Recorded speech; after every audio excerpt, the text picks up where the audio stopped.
सोने का समय नहीं, जागने का समय है। रोने का समय नहीं, लड़ने का समय है। डरने का नहीं, क्योंकि जेटी एकेडमी तुम्हारे साथ है। इसीलिए सो मत, जाग जाओ।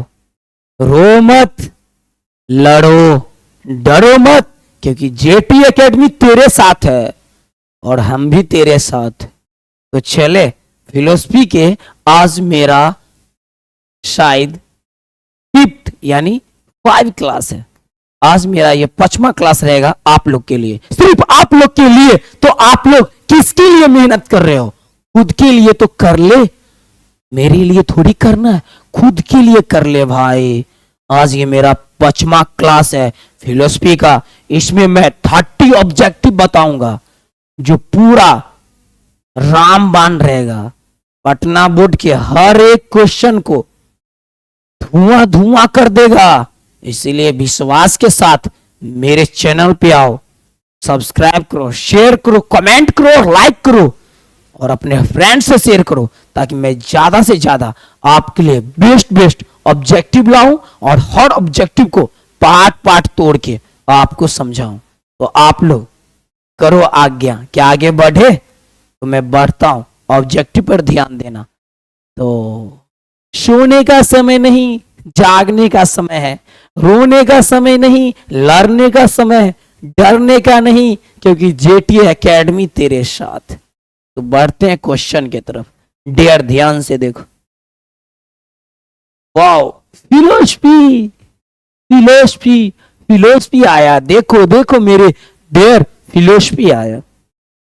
देख लिया ना फिलोसफी, पावर ऑफ फिलोसफी। तो मैं ले लेता हूं कलर, तो मजा आ जाएगा। पावर ऑफ फिलोसफी का पावर देखना है तो कलर ले लेता हूं। अब मैं फास्ट में जाता हूं अपने, जो आज मैं बताऊंगा ऑब्जेक्टिव।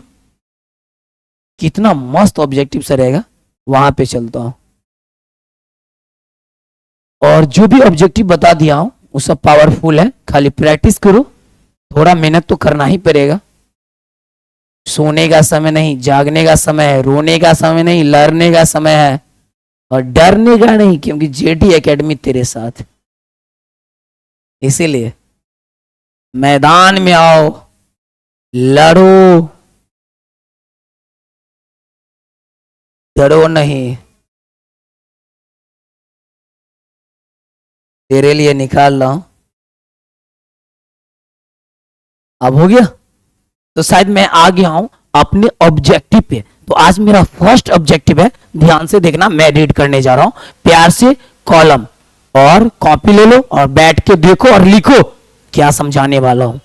बुध के, इसमें बताऊंगा बुध के अष्टांगिक मार्ग के अंतिम दो क्या है? दो को क्या कहा जाता है? मतलब सम्यक स्मृति और सम्यक समाधि को क्या कहा जाता है? समाधि, प्रज्ञा या सील या समाधि।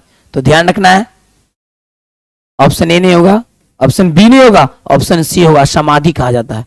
बुद्ध एक पहले ऐसे व्यक्ति थे जिन्होंने समाधि के बाद ज्ञान प्राप्त किए थे, यानी अपने समाधि में ही ज्ञान प्राप्त कर लिए थे। और मतलब समाधि के बाद मतलब प्रचार प्रसार करने लगे थे, जो नास्तिक के कैटेगरी में आते हैं। बौद्ध, जैन और बौद्ध, जैन और चारवाक, ध्यान रखना है। मीमांसा तो ये आ जाता है आस्तिक में। आगे बढ़ता हूं नेक्स्ट क्वेश्चन की तरफ। बौद्ध दर्शन का तृतीय आर्य सत्य क्या है? देखो देखो, बौद्ध का मतलब ध्यान रखना, यानी बौद्ध। देखो, जब भी अगर हमारे गार्जियन यानी पेरेंट्स गुस्सा में आते हैं तो बोलते हैं कैसा बौद्ध है, पर ध्यान दो, ध्यान रखो, बौद्ध का मतलब वो नहीं होता है कि तुम एक क्या हो, मूर्ख हो, नहीं। गौतम बुद्ध जी जो आज है, भगवान गौतम बुद्ध के नाम से जाने जाते हैं, उनका नाम था सिद्धार्थ गौतम।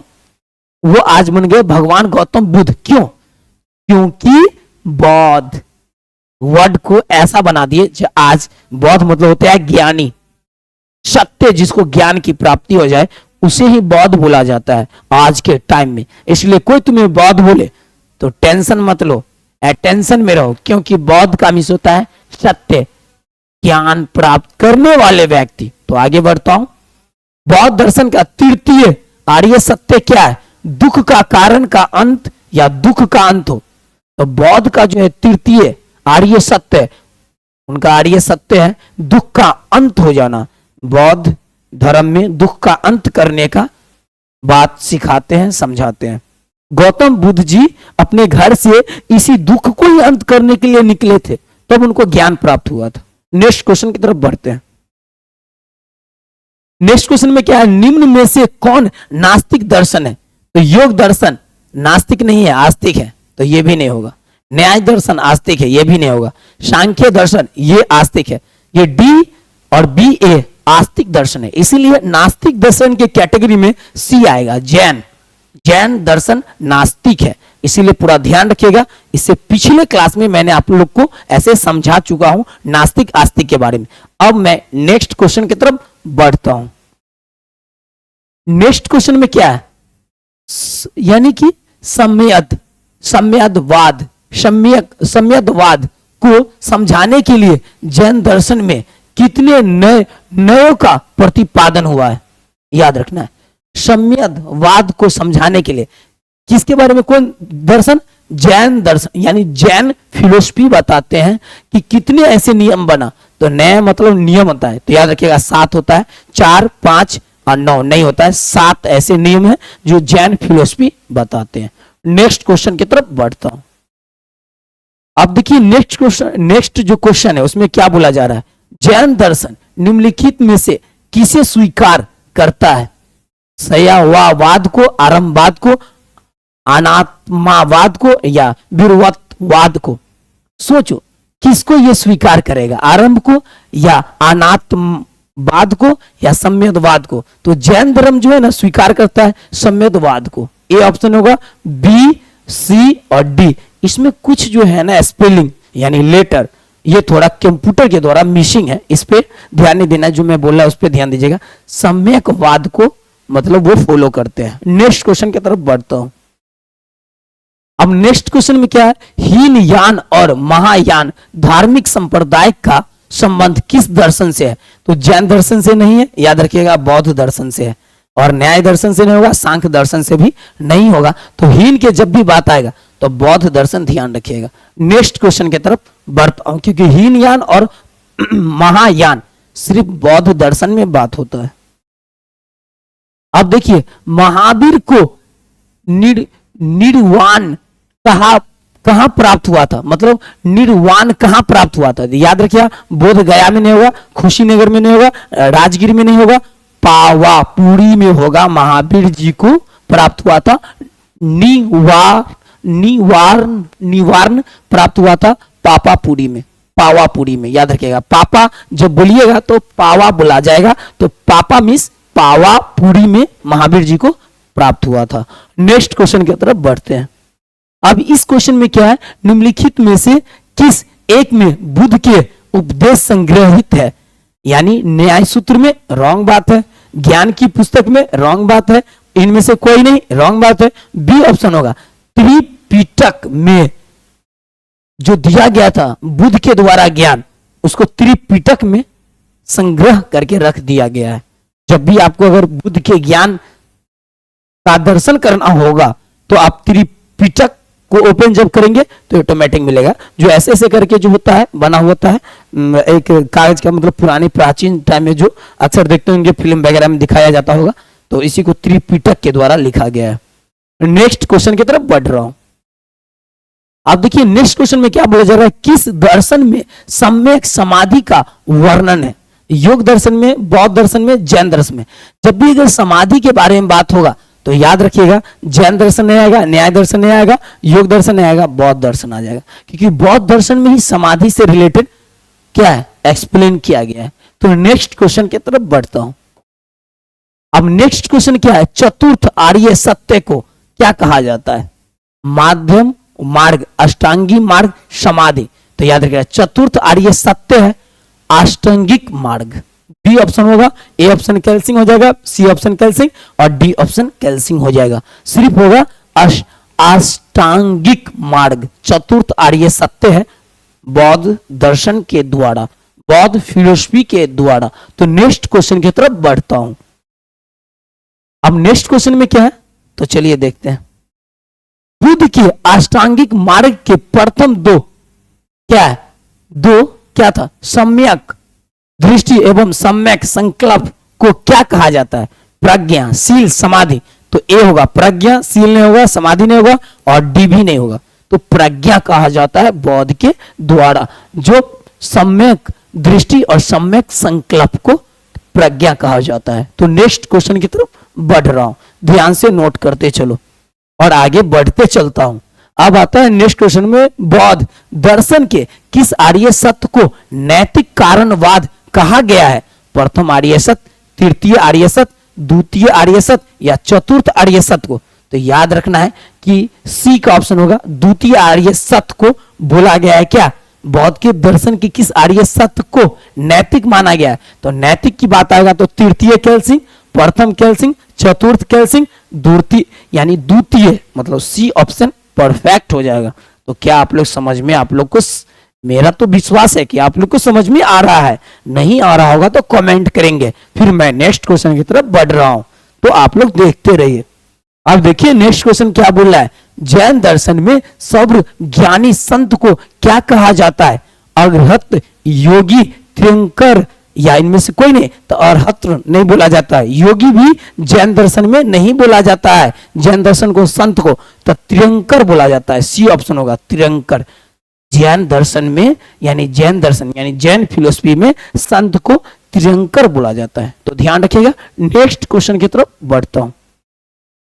आप देखिए क्या है, यानी सांख्य में चक्र परिवर्तन का संबंध किस दर्शन से है, सांख्य दर्शन में चक्र परिवर्तन का दर्शन किससे है, जैन से, बौद्ध से या दर्शन से, योग दर्शन से। तो जैन से नहीं होगा, बौद्ध दर्शन से हो जाएगा चक्र परिवर्तन का संबंध, और सी भी कैंसिंग और डी भी कैंसिंग हो जाएगा, सिर्फ बौद्ध दर्शन से होगा। इसका धर्म सांख्य चक्र परिवर्तन का संबंध किस दर्शन से है, तो बौद्ध दर्शन से रहेगा। तो मैं आगे बढ़ता हूं नेक्स्ट क्वेश्चन की तरफ। आप देखिए इस क्वेश्चन में बौद्ध दर्शन के बारे में और जैन दर्शन के बारे में मैंने बोला था कि फिलोसफी में ये उन्हीं का चैप्टर चल रहा है, जिसमें बौद्ध फिलोसफी और जैन फिलोसफी के रिलेटेड क्वेश्चन रहेगा, क्योंकि चैप्टर वही है। तो देखिए जैन फिलोसफी के अनेकांतवाद के सिद्धांत का सीधा संबंध किससे है, द्रव्य की अनेकता से, ज्ञान की सापेक्षता से, जैन धर्म के ग्रंथ से या जैन धर्म के पूजा स्थल से। डी रॉन्ग हो जाएगा, जैन धर्म के ग्रंथ से। सी रॉन्ग हो जाएगा, ज्ञान की सापेक्षता से, तो ये भी रॉन्ग हो जाएगा। ए ऑप्शन हो जाएगा, द्रव्य की अनेकता से। जैन दर्शन के अनेकतावाद के सिद्धांत का सीधा संबंध है द्रव्य की अनेकता से। जैन फिलोसफी जो है ये द्रव्य की अनेकता को मानता है, उसी से संबंध है। तो मैं नेक्स्ट क्वेश्चन की तरफ बढ़ रहा हूं, ध्यान से देखते रहिएगा। आप देखिए नेक्स्ट क्वेश्चन क्या है, बौद्ध दर्शन का प्रमुख सिद्धांत क्या है, मध्य मार्ग, अद्वैत मार्ग, ईश्वरवाद मार्ग, इनमें से कोई नहीं। तो अद्वैत मार्ग नहीं होगा, ईश्वरवाद नहीं होगा, इनमें से सभी नहीं होगा, सिर्फ ऑप्शन ए होगा, माध्यम मार्ग होगा। बौद्ध दर्शन का प्रमुख सिद्धांत क्या है, माध्यम मार्ग, यानी कि बौद्ध धर्म नास्तिक के अंतर्गत आते हैं और जैन धर्म नास्तिक के अंतर्गत आते हैं। तो आस्तिक में न्याय, सांख्य, मिसमांग, वेदांत ये सब आते हैं। तो ऑटोमेटिक समझ गए, तो अद्वैतवाद नहीं आ सकते, ईश्वरवाद नहीं आ सकते, इनमें से कोई नहीं। तो ऑप्शन ए हो जाएगा माध्यम मार्ग। अब मैं नेक्स्ट क्वेश्चन की तरफ बढ़ रहा हूं। अब देखिए नेक्स्ट क्वेश्चन में क्या है, बौद्ध दर्शन को नास्तिक दर्शन क्यों कहा जाता है, सोचिए। क्योंकि यह चेतना को स्वीकार करता है, क्योंकि यह पुनर्जन्म को स्वीकार करता है, क्योंकि यह वेद की प्रामाणिकता को अस्वीकार करता है, इनमें से सभी। तो ध्यान रखिएगा, क्योंकि यह चेतना को अस्वीकार, ये रॉन्ग बात है, वो भी चेतना को मानता है।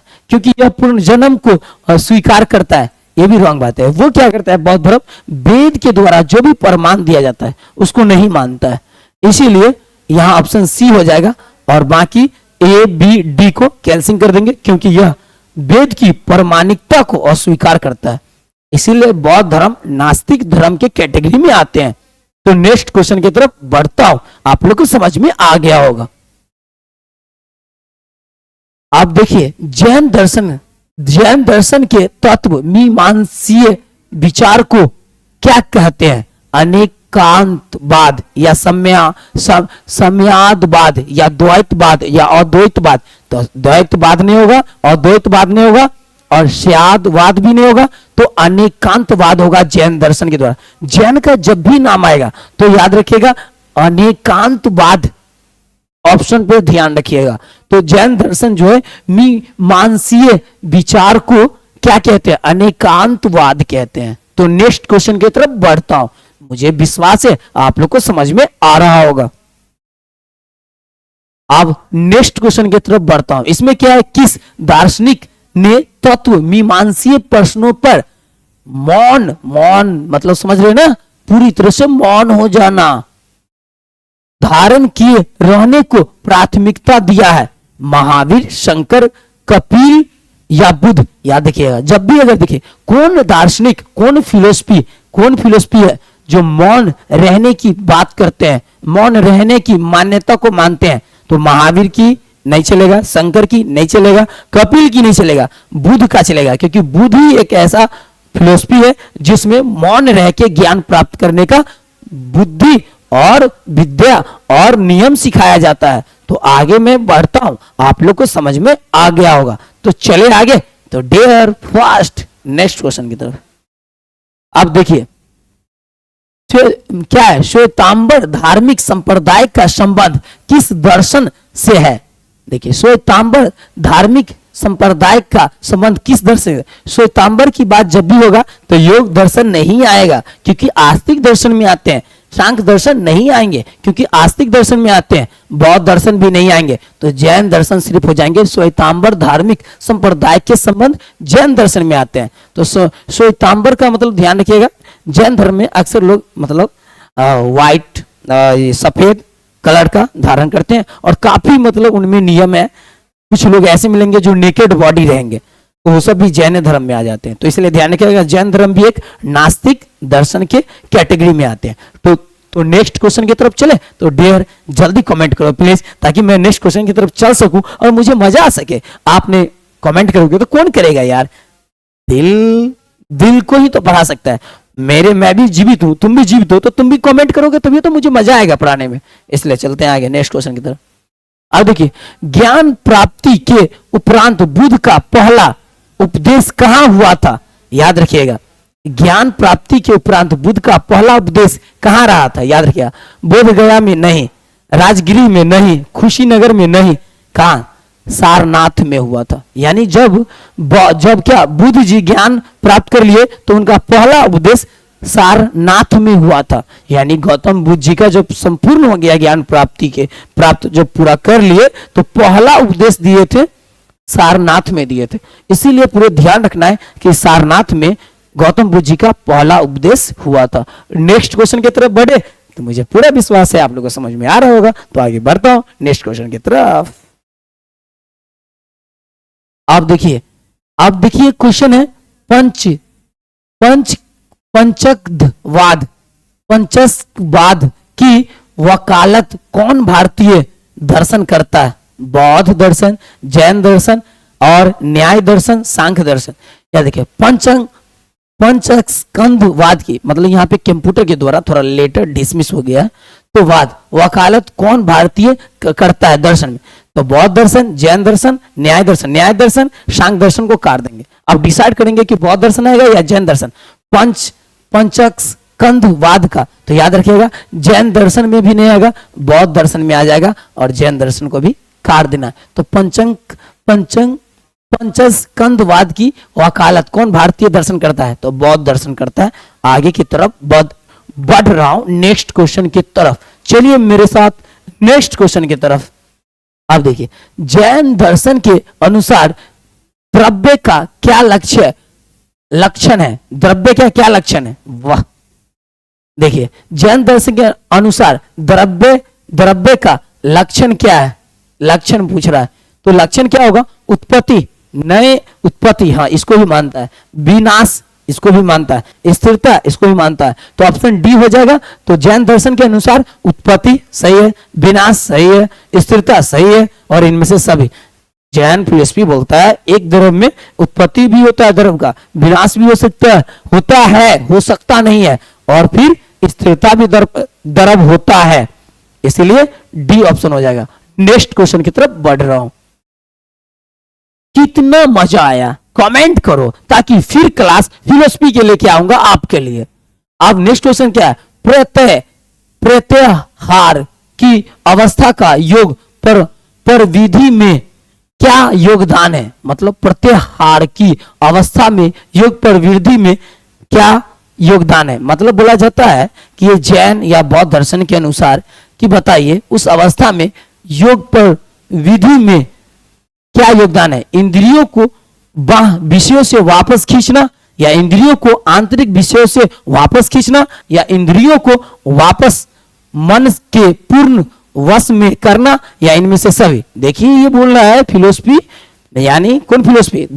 बौद्ध फिलोसफी और जैन फिलोसफी के अनुसार बोला जा रहा है क्या इसके द्वारा कौन ये जो भी अवस्था में होते हैं, जैन फिलोसफी या बौद्ध फिलोसफी, उस फिलोसफी के रिकॉर्डिंग से क्या इंद्रियों को बाह्य विषय, मतलब इंद्रिय मतलब समझो हमारे शरीर में आंख, कान, मुंह और हमारा जो है मलमूत्र त्याग करने वाला, ये सब इंद्रिय है। हमारा स्किन इंद्रिय है, ये खींचता है, हर विषय की तरफ भागता है। इसीलिए बताता है कि जो हम करते हैं, जब मौन धारण करते हैं, जब हम तप करते हैं, मेडिटेशन करते हैं, तो क्या मेरा इंद्रिय बाह्य विषयों से मुंह मोड़ के मेरे तरफ आ जाता है, इसलिए करना चाहिए। तो बात ये सत्य है कि इसीलिए करना चाहिए। ऑप्शन ए हो जाएगा कि इंद्रियों को बाह्य विषयों से वापस खींचने के लिए किसी भी धर्म में मौन धारण किया जाता है। तो ज्यादातर मौन धारण पे ध्यान देता है बौद्ध फिलोसफी और जैन फिलोसफी। तो इसीलिए ध्यान रखिएगा, यानी कि जो हमारा जो इंद्रियां है, इंद्रियां ही हमें सताता है। अभी आपको क्यों नहीं एग्जाम में तैयारी करने देता है? क्योंकि इंद्रिय हमेशा गर्लफ्रेंड को याद कर रहा होगा। आपको तुरंत बैठते होंगे पढ़ने के लिए, तुरंत उधर से कभी भूख लगता होगा, कभी प्यास लगता होगा, कभी नींद आता होगा, कभी आलस आता होगा, कभी शरीर में दर्द देता होगा। ये सब इंद्रिय के ही खेल है, इस खेल से बच के रहिए, तब ये पढ़ाई कर पाइएगा। तो नेक्स्ट क्वेश्चन की तरफ बढ़ता हूं। अब देखिए नेक्स्ट क्वेश्चन में क्या है? शरीर और मन उपाधियों से सीमित परमात्मा क्या है? यानी माया, ब्रह्मा, जीवात्मा। बोला जाता है शरीर मतलब जो ये है, जो एक तरह से मान लीजिए स्ट्रक्चर बना हुआ है, और फिर मन मतलब क्या है? जो हम शब्द सुनते हैं वही हमारे शरीर में मन का रूप धारण कर लेता है। जैसे हमने अगर कोई भी चीज खाते हैं, कोई भी चीज खाते हैं, वो पहले आपको किसी के द्वारा आप सुनते हैं, फिर टेस्ट करते हैं, फिर वो आपके अंदर में अपना जगह बना लेता है, वही फिर आपका मन बन जाता है। तो मन भी हम बनाते हैं, शरीर ऊपर से बन के आता है। तो उपाधियों से सीमित है, तो याद रखिएगा माया, ब्रह्मा नहीं चलेगा, जीव आत्मा। शरीर हमेशा जीव आत्मा से सेट रहता है, और डी भी नहीं चलेगा, तो ऑप्शन हो जाएगा इसका सी ऑप्शन हो जाएगा। ठीक है, तो नेक्स्ट क्वेश्चन की तरफ बढ़ता हूं। अब नेक्स्ट क्वेश्चन में क्या है? जैन दर्शन के अनेकांतवाद की क्या मान्यता है? विश्व की विभिन्न वस्तुएं एक दूसरे से संबंधित नहीं होती है, या विश्व की विभिन्न वस्तुओं के अनेक रूप नहीं होते हैं, या विश्व का अस्तित्व नहीं है, या विश्व की विभिन्न वस्तुओं के अनेक रूप होते हैं। यानी जैन दर्शन ने एकांतवाद की क्या मान्यता बताती है? विश्व की विभिन्न वस्तुएं एक दूसरे से संबंधित नहीं होते हैं। वाह, विश्व की विभिन्न वस्तुएं के अनेक रूप नहीं होते हैं, तो यहाँ पे विश्व का अस्तित्व नहीं है, विश्व की विभिन्न वस्तुएं के अनेक रूप होते हैं। ऑप्शन डी होगा, और ऑप्शन ए को कैंसिल कर दो, बी को कैंसिल कर दो, और सी को भी कैंसिल कर दो, क्योंकि विश्व की विभिन्न वस्तुएं एक दूसरे से संबंधित नहीं होते। ये रॉन्ग बात है, डी ऑप्शन करेक्ट होगा। विश्व की विभिन्न वस्तुओं के अनेक रूप होते हैं, ये परफेक्ट है, जो जैन फिलोसफी हमें बताते हैं। नेक्स्ट क्वेश्चन की तरफ बढ़ू तो कमेंट करो और बढ़ता हूं। अब नेक्स्ट क्वेश्चन में क्या है कि बौद्ध दर्शन में दुख के कितने कारण है? वाह, गजब है। बौद्ध दर्शन यहां तक रिसर्च कर लिया कि मानव के जीवन में दुख कितने टाइप से आते हैं। तो याद रखिए हमारे शरीर में जो इंद्रियां है उसी से दुख आता है। तो कुछ 5 इंद्रियां ऊपर है, 5 इंद्रियां नीचे है, मन, आत्मा, इस तरह से शरीर मिला के 13 होते हैं। तो यहाँ 12 के बारे में बात किया गया। तो 12 के बारे में दुख का कारण बता रहे हैं कि बौद्ध दर्शन में दुख के कितने कारण हो सकते हैं। तो 12 कारण होते हैं बौद्ध फिलोसफी के अनुसार। तो इसीलिए 4 नहीं होगा, 8 नहीं होगा, 24 नहीं होगा, ओनली 12 होगा। तो नेक्स्ट क्वेश्चन की तरफ बढ़े तो कमेंट करो, क्योंकि तुम लोग कमेंट नहीं करोगे तो फिर मुझे कैसे हम समझेंगे कि तुम भी समझ रहे हो। इसलिए आगे बढ़ता हूं, अपना ध्यान रखना और कमेंट पे ध्यान रखना। बौद्ध दर्शन में अस्म्यक शब्द शब्द शब्द का क्या अर्थ है?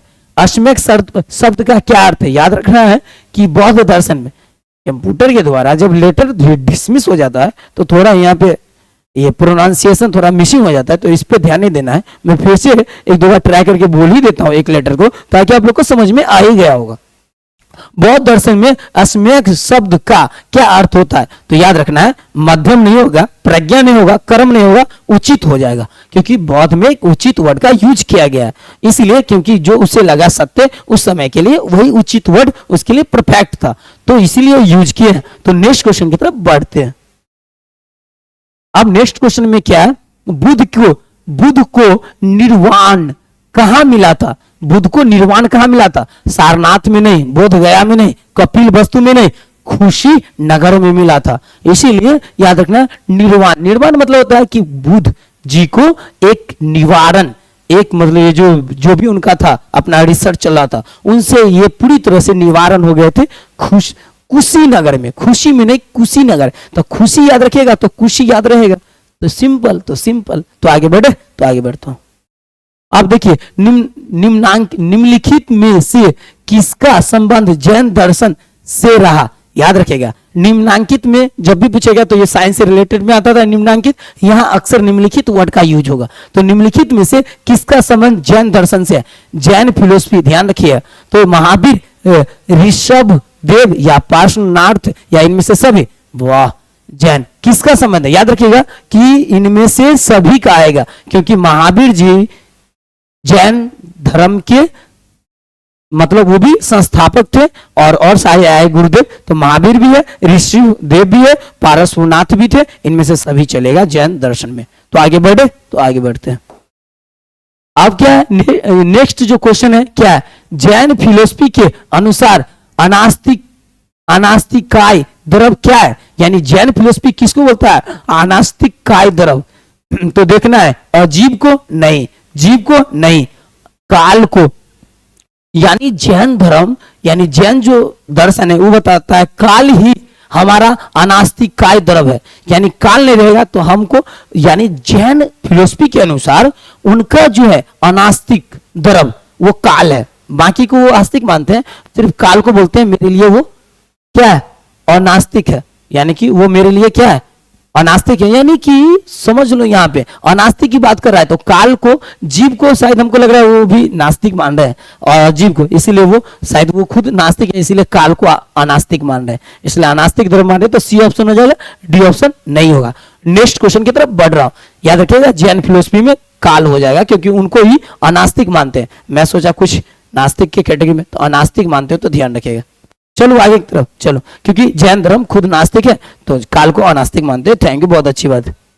अब देखिए, जैन दर्शन में नए शब्द क्या दर्शाता है? नए मतलब याद रखिएगा कुछ नियम है जैन किनका? जैन दर्शन का।